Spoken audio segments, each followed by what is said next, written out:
Hi hello welcome to my channel. இன்றைக்கி நம்ம சேனலில் பார்க்க போகிறது என்னென்னு கேட்டால் ஒரு மத்தி மீன் ஃப்ரை. லாஸ்ட் வீடியோ மத்தி மீன் கறி கூட நம்ம சேனலில் போட்டாச்சு. ஸோ அந்த வீடியோ யாரும் பார்க்கல. ஏன்னா ஃபிஷ் கறி எப்படி வைக்கிறதுங்கிறது மத்தி மீன் குழம்பு நான் ஏற்கனவே வீடியோ போட்டிருக்கேன், அதை பார்த்துக்கோங்க. ஸோ இந்த மத்தி மீன் ஃப்ரை எப்படி பண்ணலாங்கிறத வாங்க வீடியோக்குள்ளே போகலாம். நம்ம சேனலுக்கு ஃபஸ்ட் டைம் வர நண்பர்கள் மறக்காம நம்ம சேனலை சப்ஸ்கிரைப் பண்ணுங்கள், கூட இருக்க பெல் ஐக்கானை கிளிக் பண்ணுங்கள், மறக்காமல் இந்த வீடியோக்கு ஒரு லைக் பண்ணுங்கள். வாங்க வீடியோக்குள்ளே போகலாம். நான் இது வந்துட்டு ஜஸ்ட் ஒரு ரெண்டு ஃபிஷ் வந்து ஃப்ரெஷ்ஷாக இருந்துச்சு, ரொம்ப உயிரோடு இருந்த மீன். ஸோ அதனால் க்ளீன் பண்ணி உடனே சாப்பிட்லாம் அப்படின்றக்காக வந்துட்டு நான் இதை ரெடி பண்ணியிருக்கேன். ஸோ இது வந்துட்டு பார்த்திங்கன்னா சும்மா சிம்பிளாக ஒரு ரெண்டு ஃபிஷ்ஷை மட்டும் தான் நான் போட்டு பண்ணுறேன். நீங்களும் இதேமாதிரி ட்ரை பண்ணி பாருங்கள். குவான்டிட்டி பிரச்சனை கிடையாது. ஸோ வந்துட்டு நம்ம எப்படி பண்ணுறோங்கிற மெத்தட் தான் வந்துட்டு நமக்கு வேணும். ஸோ அதனால் வந்துட்டு இந்த மாதிரி மீன் எப்போயுமே க்ளீன் பண்ணி முடிச்சதுக்கப்புறம் நல்லா வாஷ் பண்ணிவிட்டு இந்த மாதிரி நல்லா க்ளீன் பண்ணி லைன் போட்டுக்கோங்க. மத்தி மீனில் எப்போயுமே மசாலா ஏறாது என்ன போட்டிங்கனாலும். ஸோ நம்ம வந்து முடிஞ்ச வரைக்கும் டைட்டான மசாலா போட்டிங்கன்னா தான் அதில் நல்லா ஓட்டும். ஸோ லைட்டாக சால்ட் ஆட் பண்ணியிருக்கேன், சில்லி பவுடர் ஆட் பண்ணியிருக்கேன்,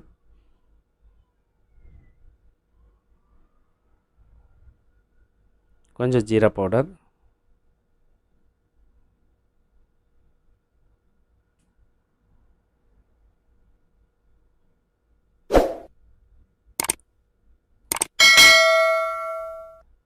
கொஞ்சம் ஜீரா பவுட்ரு, அப்புறம் இஞ்சி பூண்டு பேஸ்ட் கொஞ்சம் போட்டிருக்கு. இது வந்து என்னென்னு கேட்டிங்கன்னா, இதில் வந்து ஒரே ஒரு பீஸ் லெமன் எடுத்து நான் பாதியை கட் பண்ணி அதில் ஒரு லெமன் ஜூஸ் மட்டும் விட்டுருக்கேன். இதில் முட்டை சேர்க்க போகிறது இல்லைங்க, அதனால் வந்து ட்ரை மசாலா தான் பண்ண போகிறோம். கொஞ்சம் வரன்னு தான் அதில் மசாலா இருக்கணும். நான் வந்து கருவேப்பிலையை பார்த்திங்கன்னா ஆயிலில் வந்து ஃப்ரை பண்ணி எடுத்து வச்சுருக்கேன். ஸோ அந்த கருவேப்பிலையை வந்துட்டு அதை பவுடராக பண்ணணும். அதாவது என்னென்னா ஃபுல்லாக உடச்சி விட்டு அதில் போட்டு பண்ணணும். டேஸ்ட்டு செம்மையாக இருக்குங்க ஃபிஷ்ஷில் வந்து பார்த்திங்கன்னா. இப்போ நான் கொஞ்சமாக ஒரு ஸ்பூன் அளவு வந்துட்டு பார்த்திங்கன்னா கார்ன்ஃப்ளவர் ஆட் பண்ணியிருக்கேன். ரைஸ் பவுட்ரு போட்டோம்னா ரொம்ப இதுவாகும், அதாவது சீக்கிரம் கருகிருன்றக்காக வந்துட்டு நான் ரைஸ் பவுட்ரு போடலை, கார்ன்ஃப்ளவர் தான் போட்டிருக்கேன்.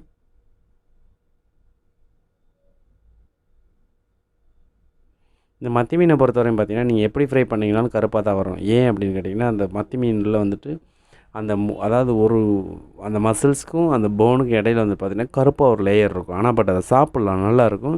அதனாலேயே வந்து பார்த்திங்கன்னா மீன் வந்துட்டு ஃப்ரை பண்ணாலும் சரி, குழம்புல போட்டாலும் சரி, அந்த ஃப்ளஷ்ஷை பிச்சோம் அப்படின்னா உள்ளே வந்துட்டு கொஞ்சம் டார்க்காக தான் இருக்கும், ரொம்ப ஒயிட்டாலாம் இருக்காது மத்தி மீனில்.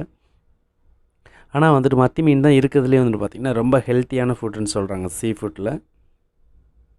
ஏன்னா மலையாளிஸ், அதாவது கேரளாவில் உள்ளவங்க வந்துட்டு பார்த்திங்கன்னா நிறைய பேர் வந்துட்டு மத்தி மீனுக்கு வந்து அடிக்ட் அந்த மாதிரி இருப்பாங்க. அந்தளவுக்கு வந்து இந்த மீன் வந்து ரொம்ப டேஸ்ட்டாக இருக்கும். அதே மாதிரி பொரிச்சோ இல்லை சமைச்சு கறி வச்சு முடிச்சதுக்கப்புறம் பார்த்திங்கன்னா வீடில் அந்த ஸ்ட்ரீட்டே மணக்கும். அந்தளவுக்கு வந்துட்டு இதோட ஃப்ளேவர் இருக்கும், மனம் இருக்கும். ஸோ இப்போ வந்து பார்த்திங்கன்னா நம்ம போட்டிருக்க இன்க்ரீடியன்ஸ் எல்லாமே போட்டு ஃபுல்லாகவே வந்துட்டு பார்த்திங்கன்னா ஃபுல்லாக ட்ரையாக தான் நான் பரட்டியிருக்கேன். அந்த க்ளீன் பண்ணி விட்டுருக்க அந்த வயிற்று சைட்லலாம் வந்துட்டு மசாலா அப்ளை பண்ணணும், இல்லைன்னா அது உள்ளே வந்து சப்புன்னு இருக்கும். அதனால் வந்துட்டு பார்த்திங்கன்னா அப்ளை பண்ணும்போது இந்த மாதிரி எப்போயுமே மீனுக்கு வந்து மசாலா அப்ளை பண்ணும்போது ஃபுல் ஃபிஷ் பண்ணும்போது நீங்கள் இந்த மாதிரி கம்பல்சரி எல்லாமே அந்த லேயர் வைஸ் ஃபுல்லுமே அப்ளை பண்ணிங்கன்னா தான் பொரிச்சதுக்கப்புறம் அந்த மசாலா உள்ளே எல்லாம் சாறு இறங்கி நல்லாயிருக்கும் டேஸ்ட்டு. எப்போயுமே நம்ம சேனலில் சமைக்கிற வீடியோ மட்டும் தான் காட்டுறது, சாப்பிட்ற வீடியோ காட்டுறது கிடையாது. ஸோ மேபி ஃப்யூச்சர்லேயும் வந்துட்டு அது சமைச்சு சாப்பிட்டுட்டு உங்களோட ஃபீட்பேக்கு, அதாவது என்னோடய இது டேஸ்ட் எப்படி இருந்துச்சுங்கிறதையும் நான் அடுத்து நான் சொல்லலான்ட்டு இருக்கேன். உங்களுக்கு அதோடய விருப்பம் என்னங்கிறத சொல்லுங்கள். அந்த மாதிரி பண்ணலாமா வேண்டாமாங்கிறத என்னோடய கமெண்ட் செக்ஷனில் கமெண்ட் பண்ணுங்கள். நான் அதை நெக்ஸ்ட் அதுக்கு தகுந்த மாதிரி நான் ஃபாலோ பண்ணுறேன். உங்களுக்கு இந்த மாதிரி சீ ஃபுட்டாக இருக்கட்டும், இல்லைன்னா சிக்கன், மட்டன், என்ன ரெசிபியாக இருந்தாலும் நம்மளோட கமெண்ட் செக்ஷனில் கமெண்ட் பண்ணுங்கள். அதை வந்துட்டு ரெஸ்டாரண்ட் ஸ்டைலில் வந்துட்டு எவ்வளோ ஈஸியாக வீட்டில் பண்ண முடியுங்கிற மாதிரி நான் உங்களுக்கு ஒரு வீடியோ மேக் பண்ணி நான் போடுறேன். அவ்வளோதாங்க, இப்போ ரெடி ஆகிடுச்சு. மசாலா போட்டாச்சு. ஒரு 10 நிமிஷம் அப்படியே வந்துட்டு இதை வந்து அப்சர்வேஷனில் வச்சிட வேண்டியது தான். ஸோ இது கொஞ்சம் இந்த மாதிரி வந்து இந்தளவு ஆனதுக்கப்புறம் வந்துட்டு பார்த்திங்கன்னா ஒரு 10-15 நிமிஷம் கழித்து அதுக்கப்புறம் நம்ம ஆயிலில் வச்சு ஆயில் காஞ்சதுக்கப்புறம் இந்த மீனை வந்து ரெண்டையும் போட்டு ஃப்ரை பண்ண போகிறோம். ஸோ இப்போ ஆயில் சூடாயிருச்சான்னு செக் பண்ணேன், ஆயில் சூடாயிருச்சு.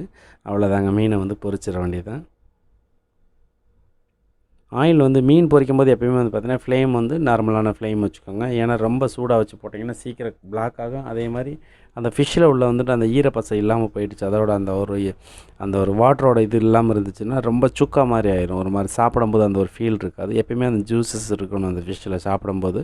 அந்தளவுக்கு தான் உங்களுக்கு வந்து ஃபிஷ்ஷை வந்து நீங்கள் குக் பண்ணணும். ரொம்பவும் வரன்னு ரொம்ப கிரிப்ஸியாக பண்ணிங்கன்னா அது ஒரு மாதிரி அந்த பக்கோடா சாப்பிட்ற மாதிரி ஆயிரும். அதனால் அப்படி இருக்கக்கூடாது எப்போயுமே மீன். ஸோ இந்த ஃபிஷ்ஷை பொறுத்தவரையும் பார்த்திங்கன்னா நான் சொன்னேன் இல்லைங்களா, உங்களுக்கு எப்படி ஃப்ரை பண்ணாலும் மத்தி வந்து கொஞ்சம் பிளாக்காக தான் ஆகுன்னு சொல்லிவிட்டு. ஸோ அந்தளவு ஆகிருக்கு. ஸோ ஃபுல்லாக ஃப்ரை ஆகிடுச்சு இந்த மீனை பொறுத்தவரையும். இப்போ ஒன் சைடு குக் ஆகிடுச்சு, இன்னொரு சைடு நம்ம வந்துட்டு குக் ஆகிட்டுருக்கு. ஸோ இது ஓரளவுக்கு ஆகிடுச்சு அப்படின்னாலே நம்ம எடுத்து சர்வ் பண்ணிக்கலாம். இதில் வந்து பார்த்திங்கன்னா எதுவுமே வேஸ்டேஜ் கிடையாதுங்க. அந்த மீனை வந்து நீங்கள் ஃபுல்லாக அப்படியே எடுத்து எல்லாத்தையுமே சாப்பிட்லாம். அந்தளவுக்கு போனும் வந்து பாயில் ஆகிருக்கும். ரெண்டாவது வந்து உள்ள போன்ஸ் வந்து ரொம்ப சின்ன சின்னதாக தான் இருக்கும். ஸோ நம்ம பார்த்தது வந்து ஃபிஷ் ஃப்ரை வந்து இப்போ வந்துட்டு ரெடி ஆகிடுச்சு. ஸோ இதை நம்ம அப்படியே ஒரு பிளேட்டில் நம்ம சேஞ்ச் பண்ணிவிட்டு ஸோ நம்ம சூடாக அப்படியே டேஸ்ட் பண்ணிடலாம்.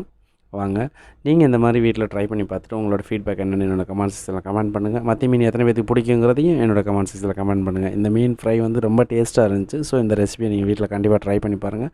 இந்த வீடியோ உங்களுக்கு ரொம்ப யூஸ்ஃபுல்லானதாக இருக்கும்னு நான் நம்புகிறேன். ஸோ நாளைக்கு நல்ல ஒரு வீடியோவோட உங்களை நான் சந்திக்கிறேன்.